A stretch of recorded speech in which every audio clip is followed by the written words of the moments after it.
All right, everybody. Just don't get too excited just yet. This is just a test to make sure that you can hear me, you can see me clearly. So, for those of you that have just joined me, uh, Matt, good to see you back. If you can see me, just go ahead and put a thumbs up, or yes, you can hear me, you can see me, and that will be perfectly great if you guys can all tell me that as well. This is just a test.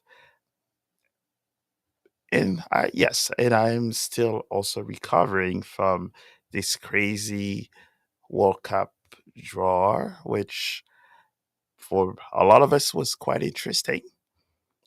But I'm just wondering, for those of you that have vast investment in soccer in general, what do you guys think of how this draw has gone so far? And for Matt, what do you feel about US? For me, it sounds like the biggest game that's going to happen for the group stage is going to be France versus Senegal, which there's a video coming up very soon talking about those two. But now my question is how do you guys feel about the chances of your respective countries? A lot of you probably will mention what the US might look like. I have a vast interest on knowing what they're going to do as well. And how is the African country in CONCACAF? Oh, looks like we have a few Algerian that says for me it's Algeria against Argentina. And hey, Algeria, as a fellow Frenchman as well, I think we devait battre l'Argentine pour nous because um, you know what they did to us previously. So hopefully you guys take care of that part. But I guess the biggest question, yeah, is now that you've seen your team being in a group, how comfortable or how confident are you on how they're going to do? Because, and maybe if you are adventurous enough, go ahead and put in the comments below,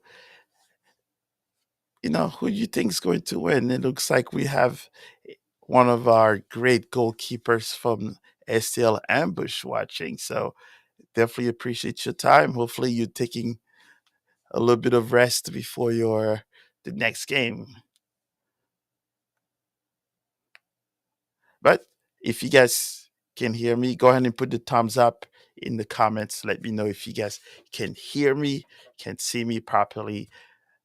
Because what we're going to do is, as we kick off the AFCON starting in December 21st and leading to the club finishing the season, leading to the World Cup, myself and African and a few of my other good friends will be going live. And we're going to try to stream a lot more of those games. And you got Mexico. All right. All right. Hey, I have to say it's Mexico against South Africa for their home opener. I'm pretty sure if you ask Yaya what he thinks about Mexico against South Africa, I think you guys in the ambush hemisphere will have some fun discussions on who do you think is going to win the that first game, and hopefully you guys make a fun bet on who do they think is going to win that first game because I would like to see it.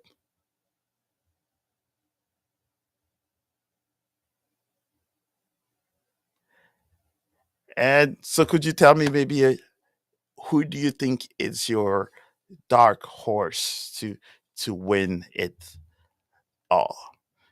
I have mine. I guess we could say to to some to some part, yeah, I will say maybe Mexico will edge a little bit against South Africa because they are the the home country. But yeah, it's gonna be interesting. So who is my dark horse in the tournament. Um, all to my dark horse all together, my educated guess will probably say Germany is my dark horse on like the favorite to win it. My ultimate dark horse, which I would hope if they make it to the round of 32s, will be either Haiti or Cape Verde. Those are my two teams that I would love to see do something, to kind of inspire all of the small nations and inspire the rest of the globe to see what it's actually feasible in the World Cup. And they're almost close enough at home. But now the question is who is your dark horse team for the FIFA World Cup coming in the country? Yep, Capo Verde is one. And since you feel a little adventurous, go ahead and tell me another team that is your dark horse. And then after that, tell me your favorite to win it all. I think everybody know who are my two, but I'm curious to know who is yours. Yours is Scotland. All right. I don't think it's a bad choice, but one of my biggest question now is how will they able to perform? Are they able to get out of that group as easily as the other team that we've mentioned? Because that's a pretty rough that's a pretty rough group that they're in. But Scotland, I don't mind.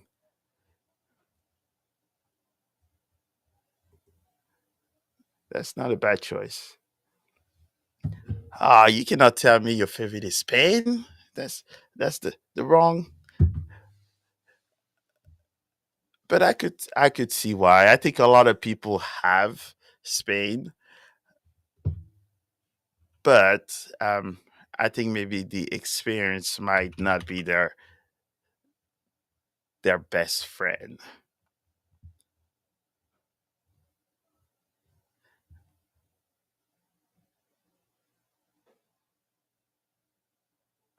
Yeah, and you're right. But also, I would say there's still a 6 months to go ahead, so that means you never know what's going to happen. I mean, it yeah, 6 months is a lot. So that means all of the teams and players that are still playing in this season will have to be very careful. And there will be quite a few leagues like MLS. Their season is over and will be just kicking off. Um, there will be the AFCON as well. So there's a lot of teams that will have to be very careful on how they play because any injuries that players get from now all the way to June, that's that's gonna be a lot of trouble. So hopefully everybody stays healthy as much, except the teams that my country plays against. Maybe a little knock here and there won't hurt, but I wouldn't be too bad. Et on a des coachs et on a des amis qui sont tous aussi en train de nous voir. Alors, si Coach Rod is on, so I'm liking it. So if I'm looking at the group stage here, so did you see Marza? Yes, I did see Marza. That's why he was one of the players that kind of highlighted on my last video, is because I'm really expecting him to do something first in the AFCON to see if how he can perform there, and then if that can then translate into the World Cup. But he's definitely a young player to keep an eye on because it's going to be good. I think this World Cup is going to show a lot of people all the talented young players and up and coming players, and it won't be just the small. the few of the countries that we are familiar with, it this is the time to shine. And as we all know, for the young players or the players that are looking for a club and everything else, the World Cup, it's their resume, their stage to show what's feasible. And this is one of the biggest tournament that they will be able to showcase with. So hey, why not? Let's see what they can do. And is there another player that you have in mind that you think that's under the age of 25 that might be able to do something good?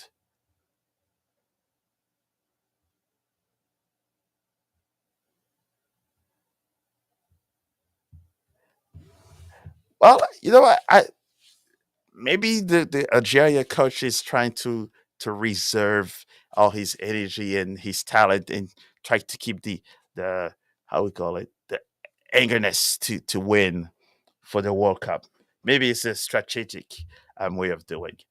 And Kickball Pod, how's it going, fellas? And will Freeman make the U.S. national team? I'll At this point, I don't think the US has that much options at this moment. Even though at the MLS Cup there was a little iffiness there, but I think he might punch his tickets for this World Cup. He picked at the perfect moment to showcase his skills, and you know hey, new coach, so that means there's not a predetermined of what he's capable of. So why not? I wouldn't be too hurt. But now my question to you is, how far do you think the US will make it in this World Cup? Because they were giving a very favorable um, group, if you ask me.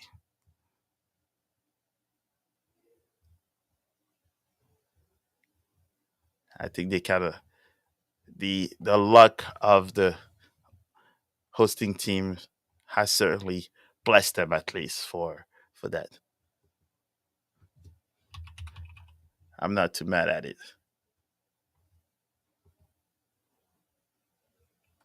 Oh yeah, unfortunately, yeah, there's a lot of time left for that roster.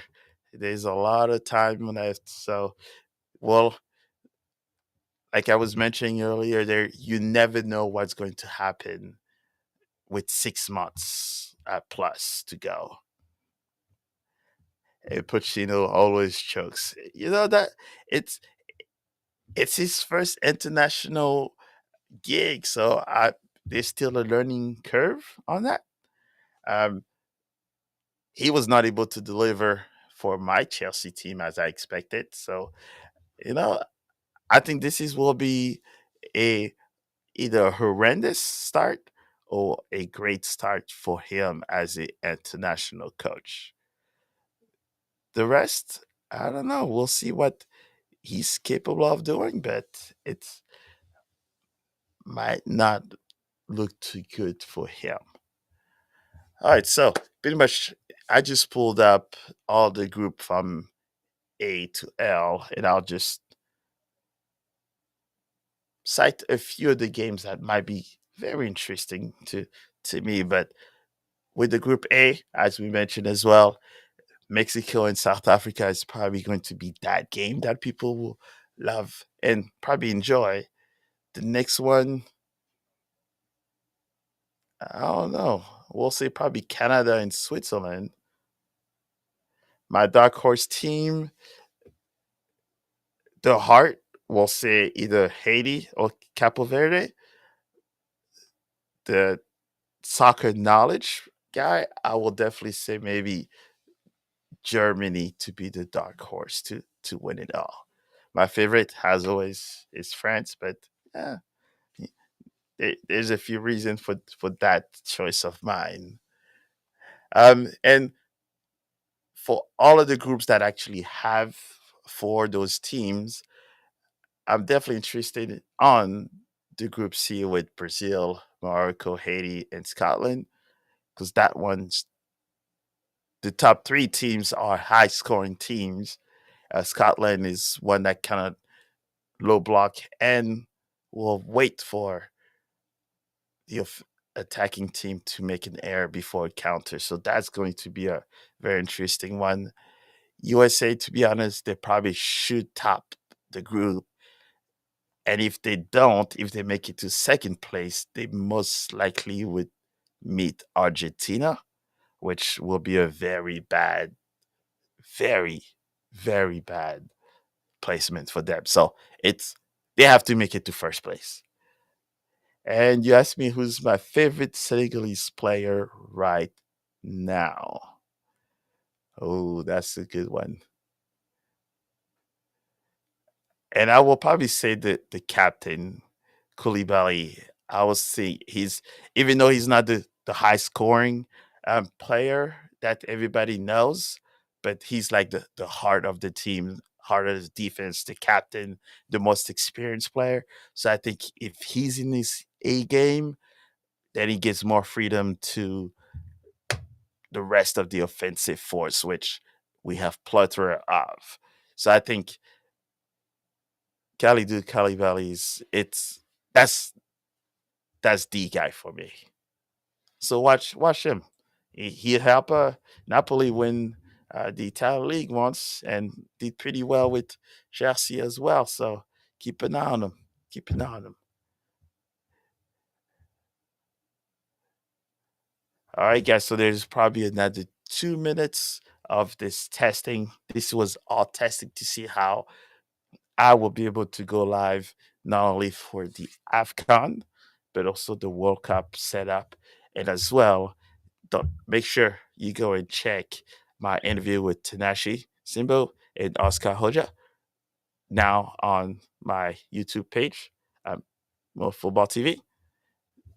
If you're inspired to play college D1, D2, D3, and kind of navigate the multiple path feasible, those two are definitely two that you want to pay attention to because Tanashi is the young kid still doing his drive here, winning a lot of trophies this year, and now he's looking for his next step. And then we have Oscar. He played college soccer, high level, Columbia high level soccer, and now he's a capo at STL City SC for the STL Santos. So different path, different history. Keep watching these guys because this is the path to go. Not everybody has the same path to where they want to go when it comes to soccer. And as always, remember, sometimes being in soccer is not just kicking the ball. There's coaches, athletes, referees. There's all of this that will keep you in the sports. You just have to make sure you stay close. And yes, Footy, you're right. Make sure to watch Algeria. And also, if you're interested to see what happens and what team can lead to, go and watch the Air Cup as well. That's happening at this moment. I think Morocco have their second team, but a lot of the other teams have a lot of their players that are fighting for those spots. So go make sure you watch the Arab Cup. That's a good one if you want to watch the Arabic or South Arabian team showing. Other than that, appreciate you guys' time. It was a fun one, a quick one. So I will let you know next time when we have a more of a setup sit live where there will be guesses. So make sure you stay tuned. But other than that, yes, and you're correct. Algeria, Tunisia, and Morocco all have B team, of course, because you there's the Afcon. You have to be ready, and you got to stay away from the injuries. And hopefully, Hakimi will also come back 110% because Morocco needed 110%. All right, so with that said, we'll see you all. And as always, make sure you like, subscribe to More Football TV. Go on that YouTube channel, subscribe. You know how it is. It's your boy Musa. Peace.